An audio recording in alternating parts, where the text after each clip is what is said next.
दोस्तों नमस्कार, मेरा नाम कृष्णा कुमार है। आप देख रहे हैं इन्वेस्टर सर्च 2.0। इस वीडियो में लोग बात करने वाले हैं best large and mid cap category का फ़ंड के बारे में। दोस्तों आज का वीडियो में जो भी फ़ंड आपको मैं बताने वाला हूं, कोई भी रिकमेंडेशन नहीं है, सिर्फ एक एजुकेशन पर्पज़ से दिखाया गया फ़ंड है ये। आप किसी भी फ़ंड में अगर आप इन्वेस्ट करते हो तो अपनी रिसर्च एक बार खुद की ज़रूर करें, नहीं तो फिर आपका जो फाइनेंशियल एडवाइज़र है उसके भी सलाह लेकर इन्वेस्ट करें, क्योंकि इक्विटी म्यूचुअल फंड जो होता है वो काफ़ी रिस्की होता है। उस पर इन्वेस्ट करते हो आप तो आपका जो गोल है, आप कितने समय के लिए इन्वेस्ट करते हो, उसको ध्यान में रख के आपको पैसा इन्वेस्ट करना चाहिए। अगर आप बिना रिसर्च किए, बिना ये सब चीज़ देखे इन्वेस्ट करोगे तो आपको हो सकता है उतना रिटर्न ना मिले जितना आप सोचते हो, उतना टाइम में ना मिले। तो इसलिए आपको रिसर्च ज़रूर करना चाहिए, अपने गोल के हिसाब से फिर इन्वेस्ट करना चाहिए। दोस्तों आज मैं आपको 3-4 फ़ंड के नाम नहीं बताने वाला हूँ, मैं सिर्फ एक फ़ंड के बारे में बताने वाला हूँ जो कि मुझे लगता है इस टाइम सही परफॉर्म कर रहा है। लेकिन आप किसी भी फ़ंड में अगर इन्वेस्टमेंट आपने पहले कर रखा है, large and mid cap category का जो फ़ंड है, अगर उसका रिटर्न सही नहीं मिल रहा है आपको, तो आपको कम से कम उस फंड को 3 साल का टाइम देना चाहिए। अगर 3 साल के टाइम में अगर अपने बेंचमार्क को और अपने कैटेगरी एवरेज रिटर्न को बीट नहीं कर पा रहा है तो आप उसको एग्जिट करके किसी ऐसे फंड में इन्वेस्ट करो जिसका रिटर्न बढ़िया है बेंचमार्क से, और कैटेगरी एवरेज का रिटर्न जो उससे बढ़िया है। जो भी आपने फंड में इन्वेस्ट कर रखा है उसको आप कम से कम 3 साल का टाइम ज़रूर दो, उसके बाद ही आप उसको डिसाइड करो कि वो फ़ंड सही है कि नहीं है। लेकिन आप ये हर साल फंड चेंज मत करो, इसलिए आपको थोड़ा समय देना चाहिए अपने इन्वेस्टमेंट को, जो भी आपने फ़ंड में इन्वेस्टमेंट कर रखा है। ऐसा नहीं कि अगर इस साल इसका रिटर्न बढ़िया है तो आप उसमें इन्वेस्ट कर लो, अगले साल उसका रिटर्न अच्छा है तो उसमें इन्वेस्ट कर लो, ऐसा कुछ नहीं है। लेकिन जो आपको मैं फ़ंड बताने वाला हूँ, अगर आपके पास कोई भी इस कैटेगरी का फ़ंड नहीं है, अगर आप उसमें इन्वेस्ट करना चाहते हो तो ये आपके लिए फ़ंड अच्छा हो सकता है, लेकिन आपको भी एक बार देखना चाहिए, रिसर्च करना पड़ेगा। तो मैं जो फ़ंड के बारे बताऊंगा, ज़रूरी नहीं कि आपको उसी फंड में इन्वेस्ट करना है। आप large and mid cap category के बहुत सारे अच्छे अच्छे फ़ंड भी मार्केट में हैं, उसको भी आप कंसिडर कर सकते हो। क्योंकि बहुत से लोगों को होता है कि मुझे इस ईएमसी का फ़ंड बढ़िया लगता है, कि मुझे इस ईएमसी में ज़्यादा सेफ्टी लगती है, मुझे इसमें इन्वेस्ट करना है, तो उस ईएमसी में इस कैटेगरी का फ़ंड भी होगा, आप चाहो तो उसमें भी इन्वेस्ट कर सकते हो। लेकिन जो मैं फ़ंड बताऊँगा आपको, उसको भी आप कंपेयर उससे कर सकते हो। चाहो तो आप दोनों में कर सकते हो, चाहो तो आप किसी एक फंड में इन्वेस्ट कर सकते हो। अगर आप large and mid cap category के 2 फंड में इन्वेस्ट करते हो तो सबसे इम्पोर्टेंट बात यह है कि आपको एक बार अपना पोर्टफोलियो ओवरलैप देखना चाहिए दोनों ही फंड का। अगर पोर्टफोलियो ओवरलैप ज़्यादा होगा तो आपको इन्वेस्ट अलग अलग फंड में करने का कोई भी बेनिफिट नहीं मिलेगा, क्योंकि आप एक ही स्टॉक में इन्वेस्ट करके डबल एक्सपेंस रेशो पे करोगे म्यूचुअल फंड कंपनी को। अगर आप 2 फंड में इन्वेस्ट करते हो तो आपका जो है दोनों ही म्यूचुअल फंड अलग अलग कंपनी में पैसा लगाए तभी आपको रिटर्न सही मिल सकता है। तो दोस्तों चलिए स्टार्ट करते हैं वीडियो को। आज का जो इस लिस्ट का जो एक ही फंड मैंने सेलेक्ट किया है, जो फंड का नाम है Motilal Oswal large and mid cap mutual fund. अगर इस फंड की हम बात करें डिटेल की, तो इस फंड का जो एनएवी है इस टाइम वो 38 रुपये एनएवी अभी चल रहा है। अगर हम इस फंड की रेटिंग की बात करें तो इस फंड को 5 स्टार का रेटिंग मिला हुआ है। अगर इसमें आप मिनिमम एसआईपी अगर आप करना चाहो मंथली तो आप 500 रुपये से स्टार्ट कर सकते हो। अगर आपको इसका हम फंड साइज़ की बात करें तो 6,500 करोड़ रुपये इसकी फंड साइज़ है, यानी कि 6,500 करोड़ रुपए इसमें लोगों के इन्वेस्ट हैं, ये इसका फंड साइज़ है। तो आप देख सकते हो कहीं ना कहीं फंड साइज़ भी बहुत ज़्यादा हम बड़ा नहीं कह सकते, ना बहुत ज़्यादा हम छोटा कह सकते हैं, लेकिन इसका इतना फंड साइज़ है।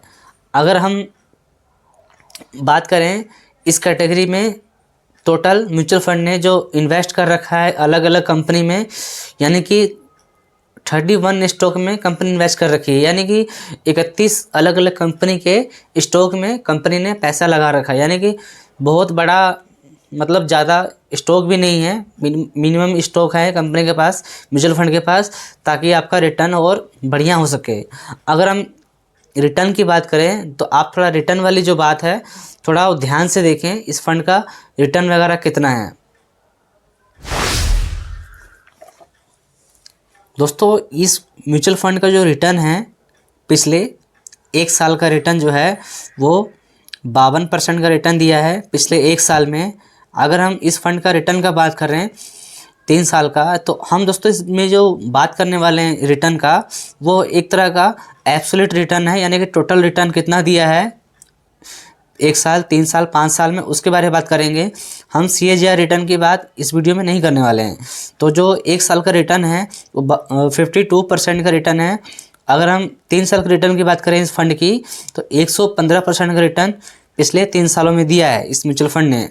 अगर हम 5 साल की बात करें 260% का रिटर्न इस म्यूचुअल फंड का है। अगर हम कैटेगरी के एवरेज रिटर्न की बात करें तो इस फंड ने 1 साल में 52% का रिटर्न दिया, लेकिन अगर कैटेगरी की रिटर्न एवरेज बात करें तो 30% का एवरेज रिटर्न है कैटेगरी का। अगर हम 3 साल की बात करें तो 115% रिटर्न इस म्यूचुअल फंड का है। अगर हम कैटेगरी की रिटर्न की बात करें तो वो 71% रिटर्न दिया है। अब देख सकते हो बहुत ही ज़्यादा फ़र्क है इस फंड का रिटर्न और कैटेगरी एवरेज रिटर्न के। तो इसीलिए मैं कह रहा हूँ आप चाहो तो किसी भी फंड में इन्वेस्ट कर सकते हो, लेकिन आपको कम से कम 2 से 3 साल अपने फ़ंड को देने चाहिए, उसके बाद ही आपको फ़ंड में एग्जिट करना चाहिए। आपको जल्दबाजी नहीं करना चाहिए। अगर हम इस फंड के रिटर्न की बात करें 5 साल की, तो कैटेगरी एवरेज का रिटर्न जो इसका है 174% का है। 260% रिटर्न इस फंड ने दिया है 5 सालों में। आपको देख सकते हो करीब करीब 100% के आसपास का रिटर्न फ़र्क है 5 सालों में। कैटेगरी का रिटर्न 174% है और फंड का रिटर्न जो है इस फंड का वो है 260% का। अगर हम बात करें रैंकिंग का, अपने कैटेगरी में ये फ़ंड 1 साल में नंबर 1 पे रैंक कर रहा है और 3 साल में नंबर 1 पे रैंक कर रहा है और 5 साल में भी नंबर 1 पे रैंक कर रहा है। तो आप देख सकते हो 1 साल, 3 साल, 5 साल में कैटेगरी के हिसाब से अपने नंबर 1 पे फंड रैंक कर रहा है। तो दोस्तों आपने देखा इसका रिटर्न किस तरह का है। 5 साल, 3 साल और 1 साल में नंबर 1 पे रैंक कर रहा है और रिटर्न भी आपको मैंने दिखाया है। कैटेगरी का जो और भी फंड है उसका एवरेज रिटर्न कितना है और इस फंड का एवरेज रिटर्न कितना है आप खुद देख सकते हो सामने से। बाकी आप खुद भी जाके किसी भी वेबसाइट में सर्च करके देख सकते हो, बाकी फ़ंड के साथ कंपेयर कर सकते हो, जो भी आपको ठीक लगता है। आप चाहो तो 2 फंड भी अपने पोर्टफोलियो में ऐड कर सकते हो, लेकिन ओवरलैपिंग एक बार ज़रूर चेक कर लेना। अगर हम इस फंड का एक्सपेंस रेशो की बात करें तो उसका जो एक्सपेंस रेशो है वो है 0.48% का। अगर हम इस फंड का एग्जिट लोड की बात करें तो इसका जो एग्जिट लोड था, अगर आप 1 साल के पहले पैसा निकालते हो इन्वेस्ट करने के बाद, तो आपको 1% का एग्जिट लोड पड़ता है। और अगर हम इसके कुछ रेशो की बात कर रहे हैं, इसका जो बीटा रेशो है वो क्या बताता है आपका जो फंड है कितना वोलेटाइल है। अगर आपका मान लो इस फंड का जो बेंच मार्क जो इंडेक्स है, अगर वो मान लो उससे मार्केट में गिरावट होने के बाद उससे अगर ज़्यादा इसमें गिरावट आती है तो इसका बीटा 1 से ज़्यादा होता है, लेकिन इसका जो बीटा है 1 से कम है, 0.93 है, यानी कि अपने बेंच मार्क से ये कम गिरता है मार्केट में गिरावट आने के बाद। अब हम बात कर लेते हैं इसका अल्फ़ा के बारे में।